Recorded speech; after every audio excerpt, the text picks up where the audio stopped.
Dieu vous bénisse. Je disais que Dieu vous bénisse.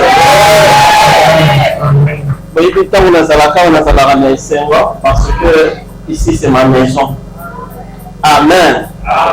Je vous aime tellement et j'aime beaucoup le pasteur Percy. Il est une forte bénédiction pour moi. Il compte beaucoup pour moi. Amen. Est-ce que vous pouvez savoir que vous non beauté?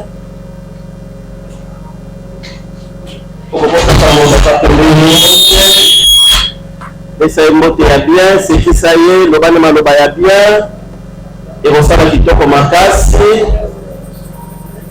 Le bannement le bannement qui toko, il y a du pain bonné. Amen. Comme disait le pasteur, j'étais un peu absent au pays. Dans le cadre de l'évangile, j'étais quelque part. Et la zone Nambokananga, la zone Sengo Yakoyamba, mais pas inabino. Amen. Rapidement, nous allons lire la parole de Dieu. Rapidement. Ésaïe 52, le verset 13. Ésaïe 52, le verset 13. Je lis au nom de Jésus. Voici mon serviteur prospérera, il montera, il se lèvera bien haut. Que Dieu bénisse sa parole. Nous avons la Bible, nous avons la Kamalamu, nous avons la Kombo na Yesu, pour lever la peuple na yo. Au nom de Jésus-Christ, nous avons une prière. Amen. Amen. Merci.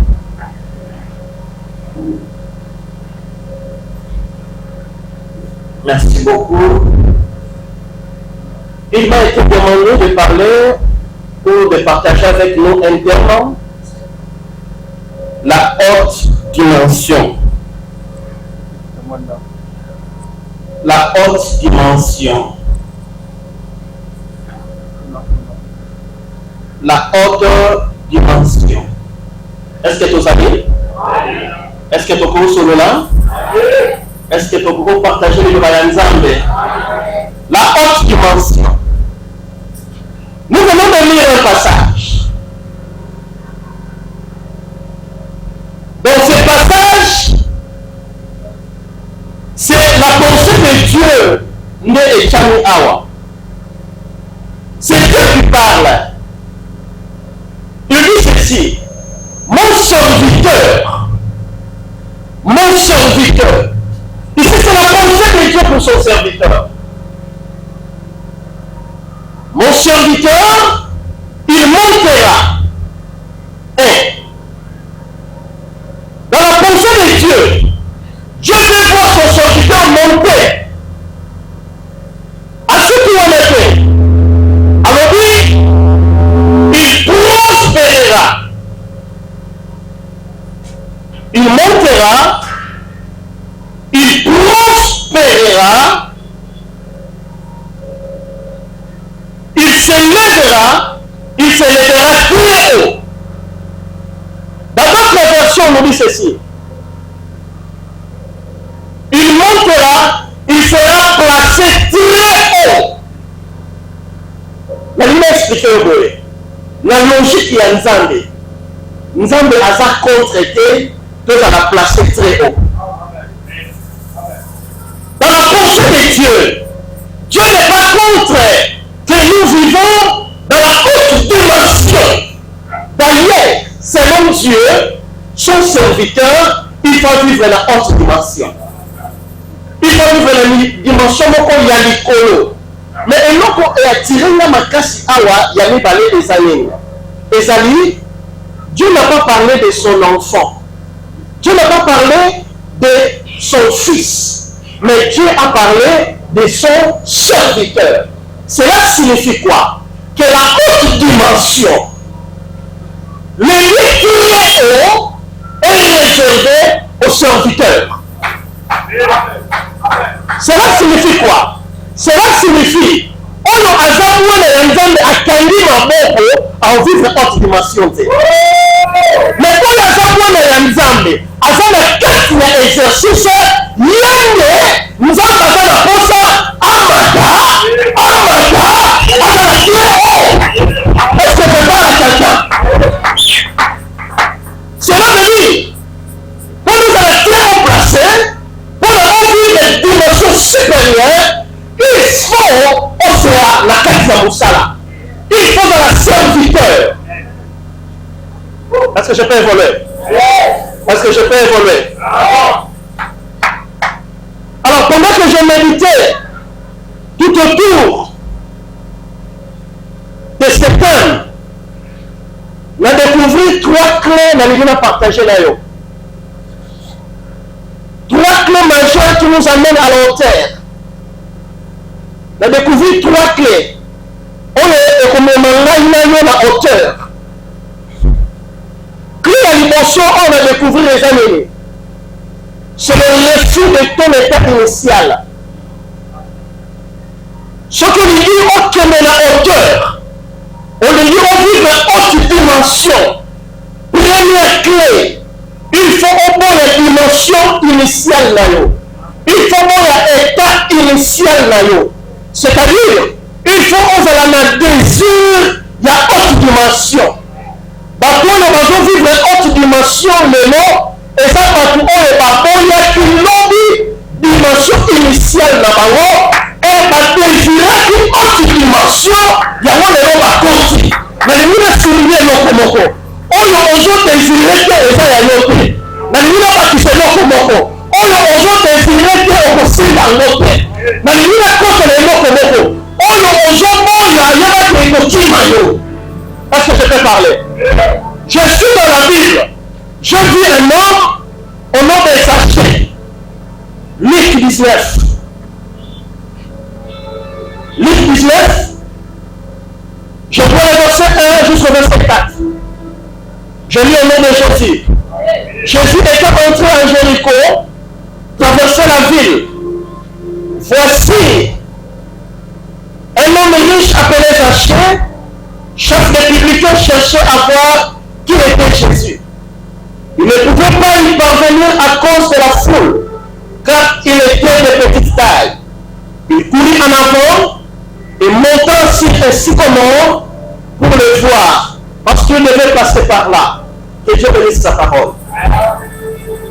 Une maison de traditionnelle là, Zachée. Zachée avait qu'il n'a pas ça. Il y a comment même on a qui Yesu. Alors qu'il a désir beaucoup de ma casse. Il y a comment on a Jésus. Est-ce que je parle à quelqu'un? Et désir wana. Et ça nous fait ma copine là afin que amène à Jésus. Écoutez-moi très bien, Église de Dieu. Même on a pensé à une dimension supérieure. Même on a pensé à vivre une dimension élevée. Il faut avoir le vif désir en toi. Il faut qu'on désire. Il faut qu'on ait un posa wana. Il faut qu'on ait Jésus. Il faut qu'on ait la dimension. Il faut qu'on ait il faut qu'on il faut qu'on voyager. Il faut qu'on mata. Yaya, ceux qui ont su désir wana. Yaya, que nous avons encore sur la yango. La Bible a dit il avait ce désir. Il avait ce vif désir. Mais écoutez-moi très bien. La foule l'empêchait. Il y avait un obstacle. Il y a un mouton sur 3 ans pour ça contre la dimension élevée.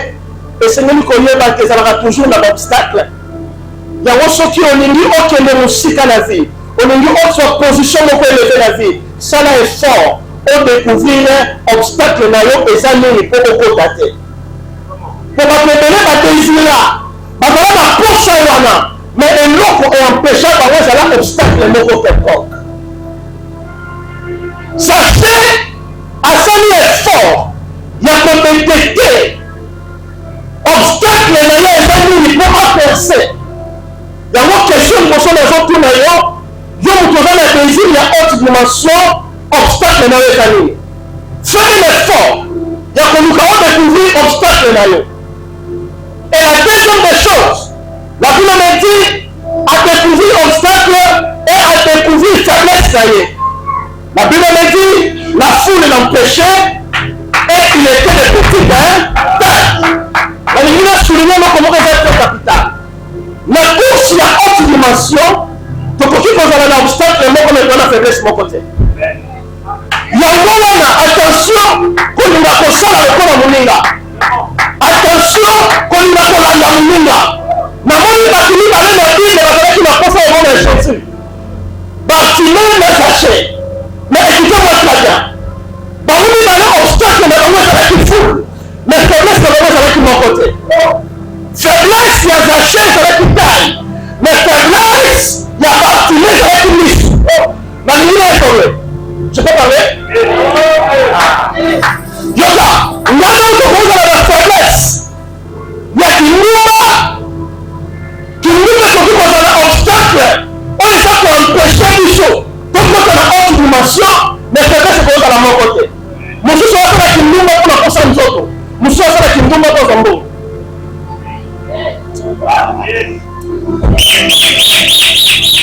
Est-ce nakoka koya révérend nazoloba boye soko lingi okota na haute dimension sala effort oyeba biloko mibale obstacle na yo eza nini pe faiblesse na yo eza nini. mokolo okodécouvrir obstacle na yo okosala lokola sachet ntango acomprendre ke obstacle na nga eza foule sachet akupa foule akabona na foule naolinganaki na yo obstacle na eza nini kabona nango nalobi kabona nango kosala lokola foule te nalobi kabona na obstacle wana. La Bible me dit, il sourit en avant, il a laissé la foule. Là, la personne a dit ça, ok, les collègues, les autres, les gens ont l'obstacle. Il y a un peu de choses qui sont dans le été. Mais on peut qu'ils soient même pas dans la couleur de la famille. Mais on peut qu'ils soient même pas dans la collègue d'ailleurs. Pas pour la bouteille, il faut ça. Mais on dit, quand la bouteille, il faut ça. Ce que il faut ça, on peut découvrir. Et non, comme il est non seul à pourquoi il s'appelle l'Excellent. La Bible me dit, il a couru en avant, il s'est séparé avec la foule. Et pendant qu'il courait, à côté de la sycomore, à travers une foule, maintenant qu'il a perdu sa taille, il faut en maternité. Qui veut vivre la haute dimension? Il faut accepter pour maternité un sycomore. Un sycomore est, les hommes comment on peut pire. Cela veut dire qu'on va encourager le côté. Deux, sycomore est dans la misère. Tant qu'on va mettre le sycomore, cela veut dire qu'on va les choses soignées, on est là. Mais nous, on dit les choses soignées, on est là. Il faut maintenant que ça ne va pas payer la foule. Non, on va la retrouver. Ce qu'on continue à faire à sacrifice. Voilà, on dit la foule de sel, non, on va la foule. Non, ça va continuer dans vie à sacrifice. Dans vie à sacrifice, dans l'homme à si comment les gens soient et donc ça marche là, mais ils ont créé différence. Parce que pour les petits là, ils ont la pour mon gars, il dit à haute dimension, il faut accepter le sacrifice. Sachez annuler le sacrifice. La chose qui nous tue aujourd'hui dans l'église, c'est le sacrifice. Tenez une copie de vie, mon chrétien est normal. Il y a un salle effort, on a vu la normalité. La salle effort, on a vu le corps à continuer sur côté. La salle effort, on a vu le même dans l'amour. On a vu la caché dans l'amour. Mais il faut pas qu'on foule dans la banque. Mais il faut pas qu'on tombe dans la banque. Dans le temps, on peut faire ça. Mais dans la chose à haute dimension. Mais dans la chose à haute dimension, voilà pourquoi la divinité commune. Voilà pourquoi la magie de la sycomore. Mais par où il va pas se remettre à la soleil au courant.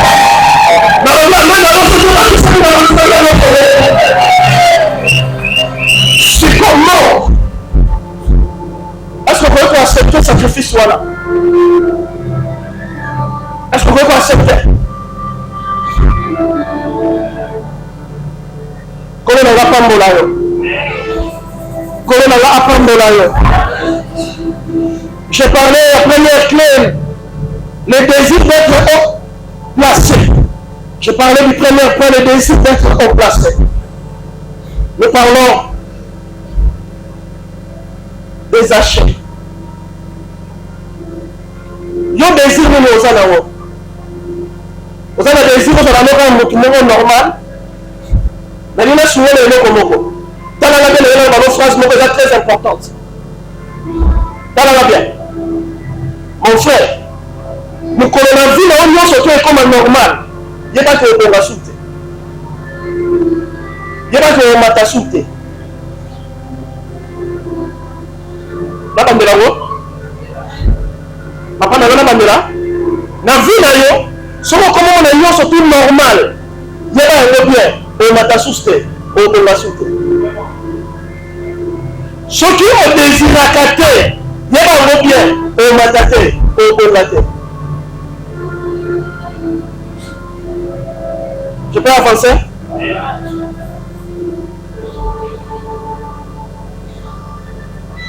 Deuxième clé. Première clé, le désir d'être haut placé. Première clé. Deuxième clé, maintenant, le refus de ton état initial. Le refus de ta dimension initiale. Là, nous allons lire dans 2 Rois. 2 Rois 6. 2 Rois 6. Je prends le verset 1 jusqu'au verset 5. 2 Rois 6. 2 Rois 6. Je lis au nom de Jésus. Deuxième clé, c'est le refus. Le fils des prophètes dit à Élisée, voici le lieu où nous sommes assis est devenu trop étroit pour nous. Allons jusqu'au Jourdain. Nous prendrons là chacun une pouvoir et nous ferons un lieu d'habitation. Élisée répondit, allez. Et l'un de dit, consent à venir avec tes serviteurs. Il répondit, j'irai. Ici nous voyons un groupe de fils des prophètes. Ils vivaient, ils travaillaient, mais un jour ils ont fait constat. Amen. La main est bien. Nous avons colonné que nous vivons. Basali constat par le dit non. Tu vas vivre la biso. Mais même tu vas vivre et à bien été. Tu vas vendre la biso. Mais plus tu vas vendre et à bien été. Tu vas sembler la biso. Mais même tu vas sembler et à bien été. Non, on va nous voir. On morceau aux tambola. Faut ça la constat. On morceau au téléma. Au tali na uti wapi. Na komi wapi. Na okende wapi. Il y a une vie, sauf que ça la constater. On a normalement un chose normal. Si vous connaissez ce que vous avez fait, c'est pas bien. On va faire des choses qui sont pas bien. Il y a une Bible, il faut que vous voyez. Il faut que vous voyez. Et aux autres, et qui m'a dit. Mais on va nous attacher dans l'eau. Et quand on m'a dit, est-ce dimension ça dans la prière? Dimension ça dans la affaire. Dimension ça dans l'eau. Si l'eau, on sait que dans l'eau côté. Ce qu'on sait que dans l'eau, faut dans l'eau. Mais même si là, on sait que dans l'eau. Na terre là, la terre la famille de côté à l'éloté. Mais je vous dis au nom de Jésus, côté à là, et c'est exsanglé. Il y a même des ressources à tout le monde. Ceux qui ont été ma beaucoup pour le Kandé, il a dit, Batona va être ma beaucoup pour éviter, il n'a pas eu la sonne. Mais il a passé à côté là, mais il a connu un terre. T'as la sotale à l'ail. Non, on va passer à connu là. Nous n'avons pas pensé à mon acte là. Nous n'avons pas pensé à vivre. Nous n'avons pas pensé à s'aimer là. Donc, nous sommes en aïe. Nous avons bien avancé. Nous avons c'est là dans l'eau. Ah, la comprendre l'eau. Ce que nous c'est là, c'est que c'est connu. Pas le nom en bâtisse. Mais ce qui est au monde là, c'est que nous est donné. Il faut pas tout ça. Dans mon accord, il m'a beaucoup. Donc, on a besoin de ça. Mon premier surtout.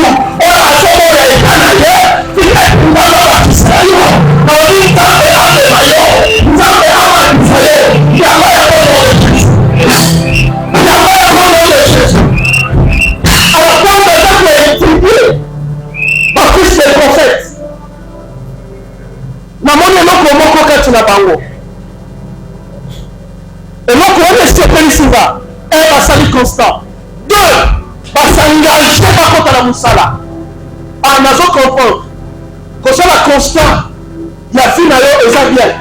Mais il faut qu'on s'engage pour travailler. Mais il y a qui te place dans un métier. Ce qui va te mettre dans beaucoup. Et donc, comment on est au salama? Pendant qu'on a beaucoup d'état na yo. Aux sala, mais. Hein? On fait des prières nanga. Pendant que tu vas sakana nanga. Pendant qu'on a aux sala, mais. Deuxième chose, on n'a même pas dans bango. Parce que des sujets pour qu'on a un salaire. Même on a aligné autre dimension. Mais tu vois, il faut accorder à lui, non, salaire. Il y a mon niveau à l'objet, mon serviteur, c'est-à-dire celui qui travaille, celui qui est dans l'œuvre, celui qui est dans l'exercice, il sera prospère. Non seulement prospère, il sera élevé. Non seulement élevé, il montera, il sera très haut placé. Aïe, aïe, aïe, aïe, aïe, aïe, aïe, aïe, aïe, aïe, aïe. Nous sommes de la nuit, il n'y a pas de principe. Après ça, on sait travail. Après ça, on sait travail. Après ça, on sait travail. Dieu a dit, je vais rouler. L'heure de demain. Dieu n'a pas dit, je dis, je vais te bénir. Mais je vais bénir ce que tu fais comme travail. Je te dis, lorsque tu ne travailles pas, lorsque tu n'es pas dans l'exercice, ne pense pas à la haute dimension. Ne pense pas à la haute dimension. Entre dans le travail. Troisième chose que j'ai aimé. Papa, que si dans le monde, c'est là la kende. Mais dans le but, père, donc kende. Mais, il y a un peu de faire la nuit. On s'en a voilà. Et quand on a kende, on a pensé à la haute dimension, on a kende bango beaucoup. Il y a là un coup. Ah là, pasteur, là le bas, papa. Nous nous sommes là pour ça, il n'y a pas comme un sac là. Il n'y a pas comme un coupé là. Il y a pas un faire. Mais elle a joué ça les années. Avant que de la vie, il y a Moko, et pas cela. Et le croyant, nous comprenons qu'il fallait qu'on ait des gamins. Voilà, mais nous avons une autre dimension. Soit accompagné de ton père. C'est là de dire quoi? Papa n'a rien à côté avec toi. Papa n'a rien à faire à faire. Papa, n'a pas à faire la papa de là, à la wana. On est là où on a fait quoi?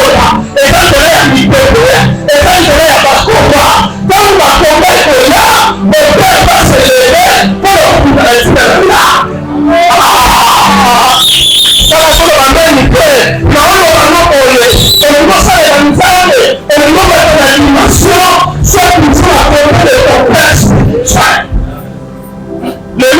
Les gens vont prophétiser. Je vais prophétiser.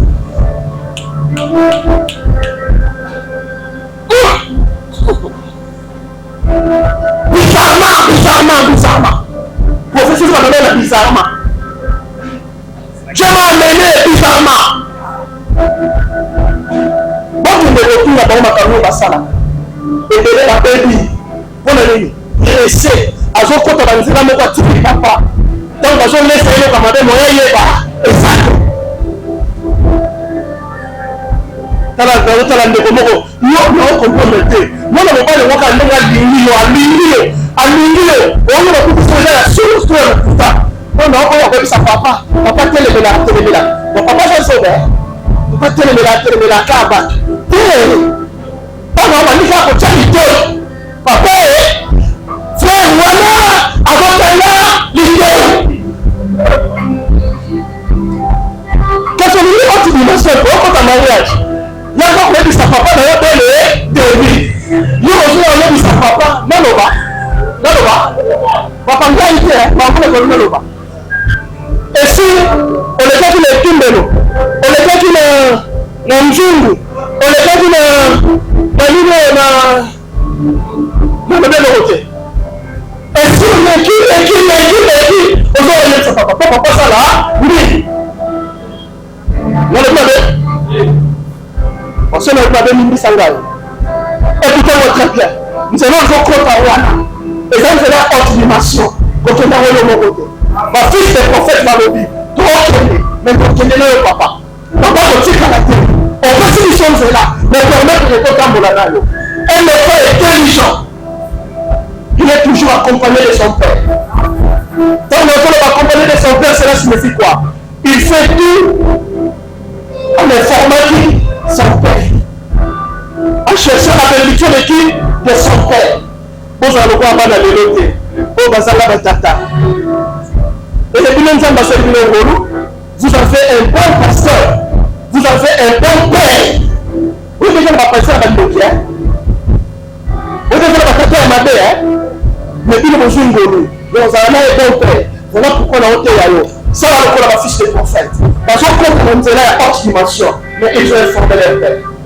Les frères liens sans pourtant former un complexe spirituel.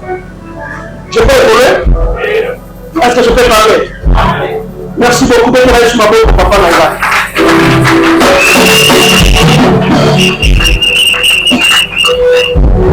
Troisième clé. On est très important. Les amis, le travail en secret. Qui veut aller loin? Qui veut aller loin? Qui veut la haute dimension? Troisième clé est de la haute dimension, c'est le travail en secret. Je vais vous expliquer calmement. Est-ce que vous avez dit que nous étions et vous avez tout balé? Nous étions de Mona. Et ça va tout balé. Est-ce que vous avez dit non? Vous avez dit non? Nous avons compris que nous avons dit. Nous étions et ça n'a tout mon corps sur le monde. Mais ça n'a tout mon sous au bâtiment la ligne. À mon âge. Et force nous étions. Et ça dit au bâtiment la télé. Mais ça nous étions au Jawapi. Merci. Nous avons surtout les gens à côté de moi. Et ton maman a l'école. Et ton maman a fait merci. Même au Yalingi, à la haute dimension. Bato bayekoli kotonganda bakoye bisokole soki olingi otonga na hauteur il faut d'abord ocréser wapi la profondeur soki mosino na yo eza makasi c'est alors po otonga likolo makasi mais soki na se okoti na makasi te komeka te kotonga likolo ndako wana ekweya la force c'est dans la vie secrète. La force, c'est dans ton intimité. Et ça, on va tout le monde. Mais ça, on a un secret à l'homme. Mais ça, on sort mieux surtout dans la secret. On prospère mieux surtout dans la secret. Là, on a tout là. Dieu va la poser à la haute dimension. Ce qui nous au côté de la vie à la sécurité. On tient la côté dans la haute dimension. Il faut dans la vie à secret. Il faut dans la secret. Il faut dans la vie dans la femme d'Akawa. Dans la makasi awa. Est-ce que l'on tient Mutumoko? Est-ce que l'on tient Mutumoko? Nous trouvons la vie secrète. Nous trouvons appeler la grandeur. C'est bien mes amis. Mais tu vas la facilité. Il y a un autre pasteur affecté là. Yaya, on est dans distraction. On limite ça là. Pasteur, on va affecter. Hein? Et il va nous dire qu'il y a un peu et il va dire qu'il y a un peu et il va sacrifier ça la capone en temps. Et nous autres, nous sacrifions à Tchoma Boko, Maramoko, on tient la notion. Hein? Nous avons la publication de la livre de 5. Frère, mon voyez. Alors, il y a dit ça là. Papa, bon, de la peau, on a comme le col. Même si ça m'a ensemble de la peau. On ressemble de la peau à yo. Mais ça, la faut les canards. na téléphone na nga oyo téléphone oyo ndenge eza awa eza na plus de 500 livres na kati ya téléphone oyo na kati ya tablette oyo balivre na yebi nombre nango te soki okende ndako nango okuta tala kafumbaka ta balivre sikoyo ngai nsambelaka mpo na yo mais oyebi te ke mpona teya mpona koma nazwaka te combien osala nini ya otanga